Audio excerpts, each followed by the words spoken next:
برات کو اس طرح مناتا ہے کہ جیسے ہم شب قدر کو بھی اتنا نہیں مناتے، اور اس کو وہ اہمیت دی جاتی ہے، اس کے ساتھ بہت سی وہ روایتیں، کہانیاں اور بہت سارے ایسے امور اور رسوم اس کے ساتھ جوڑ دیے گئے ہیں کہ ان کا کوئی تعلق نہ قرآن سے ہے، نہ سنت سے ہے، نہ کسی بھی روایت سے ہے، نہ بزرگوں کے عمل سے۔ ایک انتہا تو یہ ہے۔ دوسری انتہا ایک اور طبقہ ہے جو اس رات کی فضیلت سے بالکل منکر ہے، وہ کہتا ہے کہ کوئی فضیلت ہی نہیں اس رات کی، اور اس رات میں اس فضیلت کو وہ مختلف روایتوں کے ذریعے غلط قرار دیتے ہیں۔ تو میں آج ابھی جو آیت میں نے تلاوت کی ہے، یہ سورہ دخان کی آیت ہے، حامیم، اس کا حروف مقطعات ہے، ترجمہ نہیں کیا جاتا، بل کتاب المبین، یہ ایک ایسی کتاب ہے جو حق اور باطل کو واضح کر دینے والی، مبین، بیان کر دینے والی۔ انا انزلناہ فی لیلۃ مبارکۃ انا کنا منذرین، ہم نے بے شک نازل کیا ہے یہ قرآن ایک مبارک رات میں، اور ہم ڈرانے والے تھے، خبردار کرنے والے تھے، اس لیے یہ نازل کیا کہ ہم یہ بتا دیں کہ کیا اچھا ہے، کیا برا، کیا جنت کا راستہ ہے، کیا دوزخ کا۔ تو یہ قرآن ان دونوں کے درمیان بہت واضح فرق کے ساتھ بیان کرنے والی ہے۔ آگے ایک جملہ ہے فیہا یفرق کل امر حکیم، کہ اس کے اندر تمام حکمت والے کام جدا کیے جاتے ہیں۔ اس کی ذرا تشریح میں کروں گا۔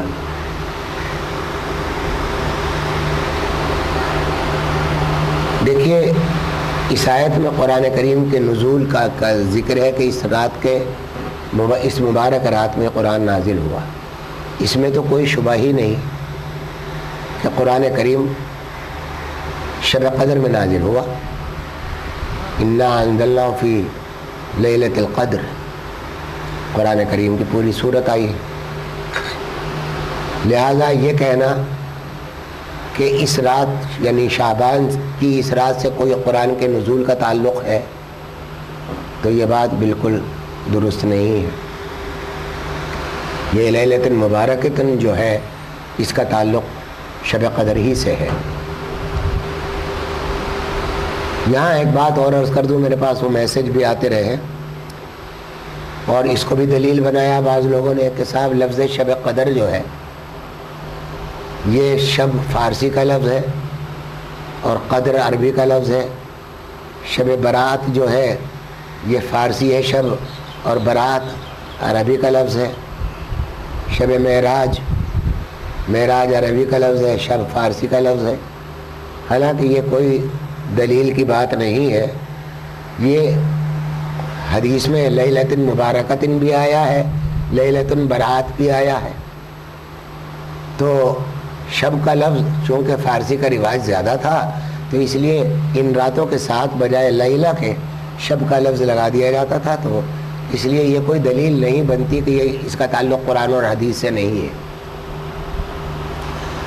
شب فارسی کا لفظ ہے بلا شبہ، وہ قرآن میں نہیں ہے، اور قدر اور معراج اور برات یہ قرآن کے الفاظ ہیں۔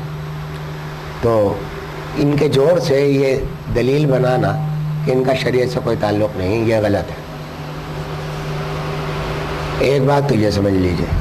دوسری بات یہ ہے کہ یہ جو کہا گیا کہ فیہا یفرق کل امر حکیم، کہ اس رات میں تمام حکمت والے کام جدا کر دیے جاتے ہیں۔ یفرق فرق سے بنا ہے، جدا کر دیے جاتے ہیں۔ کیا مطلب ہے کہ جدا کر دیے جاتے ہیں؟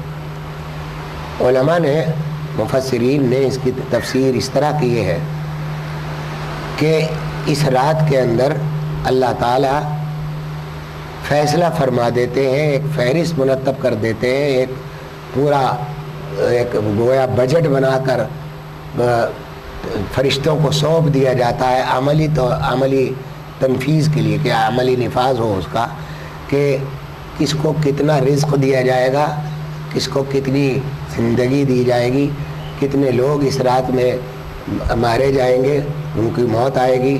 یہ مختلف یہ چیزیں جو ہے یہ ایک رات میں اس رات میں فیصلہ کر دیا جاتا ہے. اب سوال یہ کہ یہ رات کون سی ہے کہ کس میں کیا جاتا ہے؟ اس آیت میں جو میں نے ابھی تلاوت کی اس سے تو یہ واضح طور پر معلوم ہوتا ہے کہ یہ معاملہ شب قدر سے متعلق ہے. یہ شعبان سے اس کا کوئی تعلق نہیں، شعبان کی اور شب برات سے اس کا کوئی تعلق نہیں ہے، بلکہ شب قدر ہی میں جو اس وقت رات کے پوری وہ بنا دیا جاتا ہے. یہاں معاملہ عجیب ہے. وہ معاملہ یہ ہے، اور اس کی وجہ سے بہت سی کنفیوژن پیدا ہوتی ہے، کہ ایک معاملہ تو یہ ہے کہ شب یعنی شعبان خود مہینہ اس کی کیا فضیلت ہے، اور ایک یہ کہ ایک خاص اس شب کی کوئی فضیلت ہے یا نہیں ہے، اور اگر ہے تو کتنی ہے اور اس کا درجہ کیا ہے.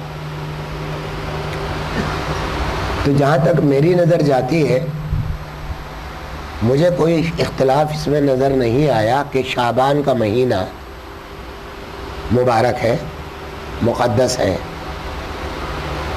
اور روایات بہت مستند بھی، اس میں بعض ضعیف بھی ہے، کہ روایات سے بالکل واضح طور پر ثابت ہے رمضان کی. لیکن دوسری روایات سے جو زیادہ صحیح روایات ہیں ان سے معلوم ہوتا ہے کہ حضرت صلی اللہ تعالیٰ علیہ وآلہ وسلم شعبان میں روزوں کی بڑی کثرت فرماتے تھے، لیکن ساتھ ہی رمضان سے 1-2 دن پہلے روزہ افطار فرما دیتے تھے.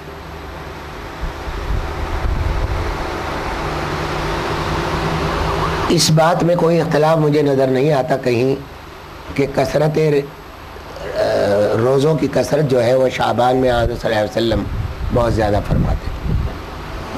یہاں ایک روایت عرض کروں، حضرت اسامہ بن زید رضی اللہ تعالیٰ عنہ،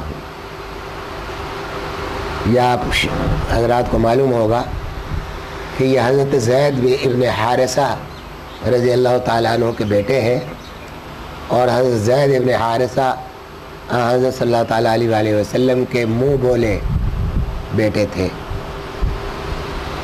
اور آپ نے ان کو بیٹے کی طرح پالا تھا، یہاں تک کہ ان کا نام ہی یہ مشہور ہو گیا تھا کہ زید بن محمد لوگ فرمایا کرتے تھے. لیکن بعد میں قرآن میں یہ آیت نازل ہوئی کہ لوگوں کی نسبت ان کے اپنے اصلی باپوں کے ساتھ کی جائے، تو پھر اس وقت سے زید بن محمد کے بجائے زید بن حارثہ مشہور ہوئے. یہ ان کے بیٹے ہیں حضرت اسامہ بن زید، اور حضرت صلی اللہ تعالیٰ علیہ وسلم کو بڑے محبوب تھے، بہت پیار تھا ان سے، اور ان کو کچھ ناز بھی تھا، جیسا کہ بچوں کو اپنے بزرگوں سے ہوا کرتا ہے. تو یہ اکثر ایسے سوالات کر لیا کرتے تھے جو دوسرے صحابہ کو اس کی ہمت نہیں ہوا کرتی تھی. ایک مرتبہ بلکہ ایک چوری کا واقعہ پیش آیا تھا، ایک عورت نے چوری کی، تو لوگ یہ چاہتے تھے، قریش کی عورت تھی بڑی اور گھرانے کی، تو لوگ یہ چاہتے تھے کہ اس کے ہاتھ نہ کاٹے جائیں.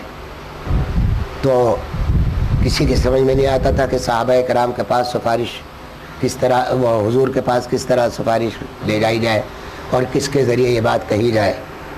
تو حضرت اسامہ بن زید رضی اللہ تعالیٰ عنہ کو منتخب کیا گیا کہ وہ یہ بات کہے جا کر حضور صلی اللہ علیہ وسلم سے کہ ان کو ساتھ رعایت کی جائے. تو انہوں نے حضرت صلی اللہ علیہ وسلم سے جا کر یہ عرض کیا اور اس عورت کی سفارش کی. تو آپ حضرت صلی اللہ علیہ وسلم کا رنگ چہرے کا بدلا اور کچھ ناراضگی کے اثرات پیدا ہوئے، اور فرمایا کہ قسم کھا کر فرمایا کہ اگر اس عورت کی جگہ فاطمہ بھی ہوتی میری بیٹی، تو میں اس کے بھی ہاتھ کاٹتا۔ تو حضرت اسامہ بن زید رضی اللہ تعالیٰ عنہ کی روایت عرض کرتا ہوں، وہ فرماتے ہیں کہ حضرت صلی اللہ علیہ وسلم کو جب روزہ بہت کثرت سے دیکھتے تھے تو انہوں نے فرمایا ایک مرتبہ حضور صلی اللہ علیہ وسلم سے کہ یا رسول اللہ، آپ اس شعبان کے مہینے میں بہت کثرت سے روزے رکھتے ہیں، تو آپ کے نزدیک کیا یہ مہینہ شعبان کا کوئی خاص آپ کا محبوب مہینہ ہے؟